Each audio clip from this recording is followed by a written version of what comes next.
नमस्कार दोस्तों। Stock market ने 6-7 महीने इन्वेस्टर्स को रुलाने के बाद जैसे तेजी पकड़ी है, वैसे ही 2.5 महीने का सूखा खत्म करते हुए आईपीओ ने भी अपनी स्टार्टिंग कर दी है।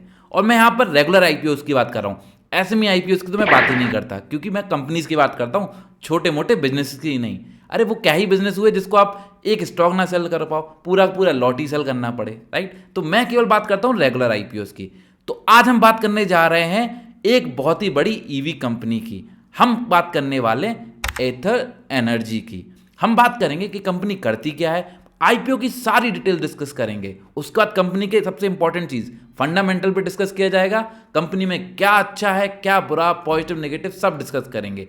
सबसे इंपॉर्टेंट चीज आपका favourite, currently grey market price क्या चल रहा है और क्या हमें इस आईपीओ में इन्वेस्ट करना चाहिए या नहीं। तो इस एथर एनर्जी के आईपीओ के बारे में सारी डिटेल समझने के लिए इस वीडियो को अंत तक जरूर देखें।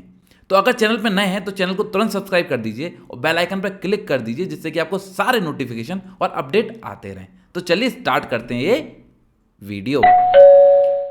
अगर आप क्रिकेट के शौकीन हैं तो आपने एथर एनर्जी की एड जरूर देखी होगी। एक बटन दबाओ गाड़ी पीछे, एक बटन दबाओ गाड़ी आगे, और मैप देखने के लिए फोन निकालने की जरूरत नहीं, क्योंकि गाड़ी में इनबिल्ट।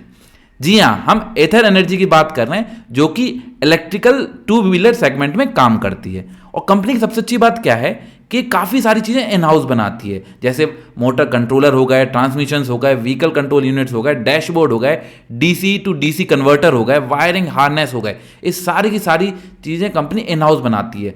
और यहाँ तक कि कंपनी कुछ स्मार्ट एसेसरीज भी डेवलप करती है और R&D भी खुद ही करती है। तो कहीं ना कहीं हम कंपनी को बोल रहे हैं तो ये व्हाइट लेबलिंग कंपनी नहीं है, एक काफ़ी सारा काम इन हाउस करती है। और ये कंपनी इनकॉर्पोरेट हुई थी 2013 में।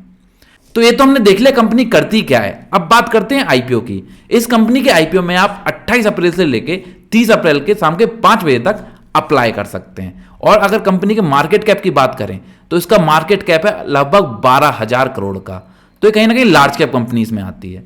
और अगर इसके आईपीओ की साइज की बात करें तो लगभग 3,000 करोड़ का आईपीओ आ रहा है, जिसमें से ऑफर फॉर सेल केवल 11%, यानी कि जो पैसा कंपनी के प्रोमोटर्स की जेब में जाएगा वो केवल 11% है, 350 करोड़ के आसपास। जबकि 2,626 करोड़ रुपए कंपनी फ्रेश इशू कर रही है, यानी कि सारा पैसा कंपनी में इन्वेस्ट किया जाएगा। तो ये तो अच्छी चीज़ है। शेयर का कट ऑफ प्राइस देखा जाए तो कट ऑफ प्राइस है 321, और आपको एक मिनिमम लॉट लेने के लिए 14,766 रुपए खर्च करने पड़ेंगे। तो रिटेल शेयर्स ऑफर्स की बात की जाए तो 10% एलोकेशन जो है, जो ओवरऑल शेयर का है, वो रिटेलर्स के लिए है। तो 298 लगभग 300 करोड़ रुपए का जो शेयर पोर्शन है वो रिटेलर्स के लिए एलोकेटेड है। इसमें कोई शेयर होल्डर कोटा नहीं है, राइट। और अगर आप स्मॉल एचएनआई कैटेगरी में इन्वेस्ट करना चाहते हैं तो आपको एक लॉट लेने के लिए 2,06,000 रुपए से भी ज्यादा इन्वेस्ट करने पड़ेंगे। एंकर पोर्शन साइज इसमें नहीं है, राइट। और अगर आप बोलेंगे हमने अप्लाई किया है तो कब तक हमें ये शेयर मिलेगा, तो आपको 2 मई तक कंफर्म हो जाएगा कि आपको शेयर मिल रहा है या नहीं मिल रहा है। और 6 मई को टेंटेटिवली होगी इस शेयर की मार्केट में लिस्टिंग। तो ये तो हो गई नॉर्मल आईपीओ के बारे में बात। अब सबसे इंपॉर्टेंट चीज हम डिस्कस करते हैं, कंपनी के फंडामेंटल्स कैसे हैं, क्या कंपनी के फंडामेंटल्स अच्छे हैं या नहीं। क्योंकि मैं तो बिना फंडामेंटल देखे कभी भी किसी कंपनी में इन्वेस्ट करता ही नहीं हूं और किसी को सजेस्ट भी नहीं करता। तो अब देखते हैं पहले कंपनी के फंडामेंटल्स क्या हैं। तो अगर आप देखें कंपनी के एसेट्स तो 2022, 2023, 2024 में बढ़ रहे हैं। रेवेन्यू कंपनी का कहीं ना कहीं 22 से 23 में तो बहुत अच्छा ग्रो है, आप देखिए लगभग 4 टाइम्स हो गया। बट अगर आप 2023 से 2024 के बीच में देखें तो रेवेन्यू ऑलमोस्ट सेम है, और नेक्स्ट ईयर भी लास्ट 9 मंथ में भी रेवेन्यू बहुत ज़्यादा ग्रोथ नहीं हो रही, यानी कि ओवरऑल कंपनी कहीं ना कहीं एक स्टैग्नेंट फेज में आ गई लास्ट 2 ईयर से, कि उनकी सेल्स बढ़ नहीं रही हैं। अब सबसे बुरी बात, प्रॉफिट आफ्टर टैक्स देखिए। 2022 में लॉस था 344 करोड़ का, 2023 में जो बढ़ के हो गया 864 करोड़, 2024 में 1,000 करोड़ के ऊपर निकल गया है, और इस साल भी लॉस में चल रहा है। तो कंपनी लगातार लॉस में ही चल रही है। और कंपनी का आप नेटवर्थ भी देखें तो कहीं ना कहीं 2023 से 2024 में कंपनी की नेटवर्थ भी कम हो गई। तो कहीं ना कहीं ये बहुत ही बड़ा नेगेटिव पॉइंट है। और कंपनी की बोरिंग भी बढ़ती जा रही है, क्योंकि इतना सारा डेट है तो बोरिंग तो चाहिए ही पड़ेगी। तो कंपनी की बोरिंग बढ़ रही है। तो ओवरऑल देखा जाए तो कंपनी के फंडामेंटल तो डिस्ट्रॉयड है, खराब है, बेकार है, ठीक है। बट फिर आप बोलेंगे तो इन्वेस्ट नहीं करना, नहीं, रुक जाइए, अभी हम पूरी एनालिसिस करेंगे, उसके बाद देखते हैं क्या करना है क्या नहीं। तो अगर क्योंकि कंपनी लॉस में है तो इसका प्री आईपीओ -8.8 है पी रेशियो। अगर इनके पीयर से कंपेयर करें, इनके पीयर्स हैं हीरो मोटोकॉर्प, टीवीएस हो गई, ओला इलेक्ट्रिक हो गई। तो हीरो मोटोकॉर्प और टीवीएस जो है उनकी पी है 20 और 68 बिकॉज ये प्रॉफिटेबल कंपनी है। बट ओला इलेक्ट्रिक का आपने पिछले एक साल में हाल देखा ही है, कंपनी लिस्ट हुई, प्रॉफिटेबल लिस्टिंग हुई, 150 तक गई, आज 50 पे चल रहा है, यानी कि 70% लॉस में चल रही है लगभग, राइट। उसके इसलिए उसका पी कितना है 13, और वो भी लॉस मेकिंग है, ऑलमोस्ट सेम लाइक एथर, राइट। अर्निंग पर शेयर देखें प्री आईपीओ -36 है, यानी काफी पैसा लॉस किया जा रहा है, राइट। प्रॉफिट आफ्टर टैक्स -577 देख ही लिया हमने। तो रिटर्न ऑन इक्विटी -194%। अगर आपने इन्वेस्ट किया एक साल पहले और आज आपको ऑलमोस्ट 194% का लॉस है, काफ़ी ज़्यादा लॉस मेकिंग कंपनी है। प्राइस टू बुक वैल्यू भी ज़्यादा है, जो वो वैल्यूशन ऑफर कर रहे हैं वो 13.38 है। जनरली मैं कंसिडर करता हूँ कि अगर पीबी 2 या मैक्स 3 हो तो ठीक है, लेकिन उससे ज़्यादा है तो पीबी हाई है। बट यहाँ पर इतनी ज़्यादा लॉस मेकिंग होने के बाद भी कंपनी जो पीबी ऑफर कर रही है आपको आईपीओ में वो 13.38 का कर रही है, विच इज़ टू मच। तो कहीं ना कहीं वैल्यूएशन भी हाई हो गई, फंडामेंटल्स खराब, वैल्यूएशन हाई, दोनों ही रिवर्स, जो कि एक अच्छा साइन नहीं है।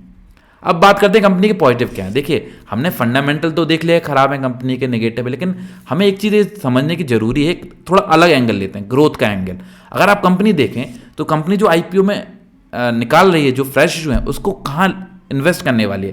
कंपनी 2600 करोड़ में से 927 करोड़ रुपए एक नए प्लांट को खोलने वाली है महाराष्ट्र में, उसके लिए इन्वेस्टमेंट मांग रही है। दूसरा, कहीं ना कहीं आर&डी में भी कंपनी 750 करोड़ इन्वेस्ट कर रही है, यानी कि कहीं ना कहीं कंपनी का जो पाथ है वो तो सही है, क्योंकि वो नया प्लांट खोल रहे हैं जिससे कि ज़्यादा मैन्युफैक्चर कर सकें, कहीं ना कहीं आर&डी में और भी इन्वेस्ट कर रहे हैं।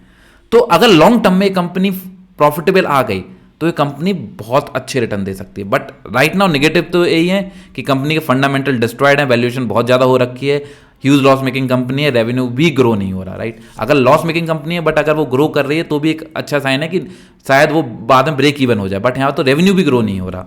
तो कंपनी बहुत सारे नेगेटिव हैं। तो अब आपकी जो फेवरेट टॉपिक है उसके बारे में बात कर लेते हैं कि कंपनी का इतना खराब कंडीशन है तो ग्रे मार्केट प्राइस क्या चल रहा होगा, नेगेटिव ही चल रहा होगा क्या। चलिए देखते हैं। नहीं, ग्रे मार्केट प्राइस करंटली इसका पॉजिटिव चल रहा है, 17 पॉइंट से आगे चल रहा है, 17 रुपये आगे चल रहा है, यानी कि लगभग 5.3% का। लेकिन कभी भी ग्रे मार्केट प्राइस के बेसिस पे हमें इन्वेस्ट नहीं करना चाहिए, क्योंकि कभी भी ये अप डाउन हो सकता है।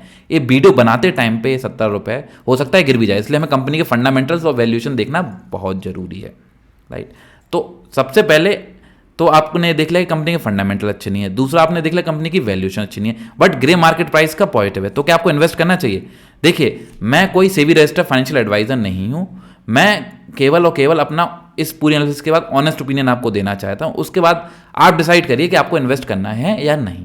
तो मैं अपना ऑनेस्ट ओपिनियन देता हूं, जो कि वो फाइनल आंसर वर्डिक्ट है मेरे लिए। वो है कंपनी के फंडामेंटल तो खराब है, कंपनी की रेवेन्यू ग्रो नहीं कर रहा, वैल्यूएशन हाई है, तीनों ही नेगेटिव मार्क। बट कंपनी जो है वो स्पेंड कर रही है प्लांट को सेटअप करने में और आर&डी में, जो कि अच्छी चीज़ है। तो करंटली तो मैं पर्टिकुलरली इस आईपीओ को अवॉइड करूंगा, लेकिन अगर फ्यूचर में कंपनी के फंडामेंटल्स और रेवेन्यू सुधरते हैं तो ये कंपनी काफ़ी अट्रैक्टिव हो जाएगी इन्वेस्टर्स के लिए। बट करंटली मैं इस आईपीओ को अवॉइड करूंगा। तो this is my particular analysis. अगर आपको लगता है कि ग्रे मार्केट प्राइस के बेसिस पे आप इन्वेस्ट करना चाहें तो आप करिए, बट मैं ये रिकमेंडेशन नहीं देता। तो अगर आपको वीडियो अच्छी लगी तो वीडियो को लाइक कर दीजिए और अपने दोस्तों कलीग्स के साथ जरूर शेयर करिए, जिससे वो भी ये इन्फॉर्मेशन का फायदा उठा सकें। तो चलिए मिलते हैं अगले वीडियो में। धन्यवाद।